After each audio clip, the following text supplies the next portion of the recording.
There's another new feature here in Bridge CS4. It's under the Tools menu. If you go down to Photoshop, there's an option for Load Files into Photoshop Layers.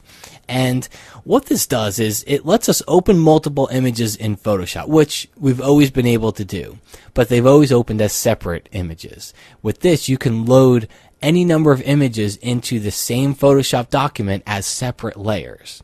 All right, and you could use it for any number of reasons. If you're out shooting landscape photography and you're on a tripod, maybe you take two different exposures, one to expose for the sky, and then maybe one where you expose for the foreground area, and you want to bring them both into the same Photoshop document so you can do all your masking and erasing and kind of get the best of both worlds from those two photos. You can also do it for artistic purposes, maybe collaging different images together. So either way, let's check it out here. I'm going to click on Baseball 17 and then hold down my Command key on the Mac, Control on PC, and click on Baseball 5. And what I'd like to do is maybe collage both of these photos together. So I'll go up to the Tools menu, down to Photoshop, go to Load Files into Photoshop Layers here. And what it does is it creates a brand new document.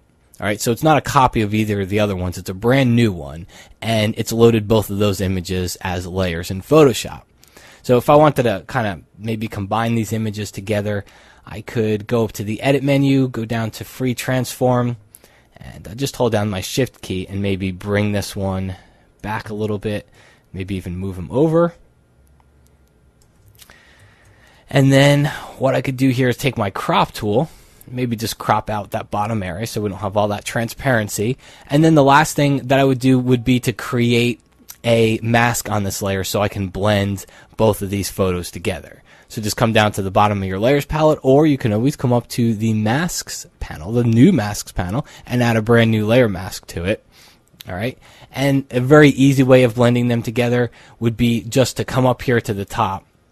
And if you see there's a default black and white gradient, just take that black and white gradient and drag from the right toward the left, and you'll see it starts to blend those photos together. And you can drag any way you want. It doesn't have to be from the right to the left, but I did it just to blend these photos together, and you see it kind of gives me a seamless transition between the two. So make sure you check that one out. It's neat if you ever do want to open up multiple files. Just make sure you select them first here inside of Bridge's Grid Preview, and then just go to Tools, Photoshop, and Load Files into Photoshop Layers.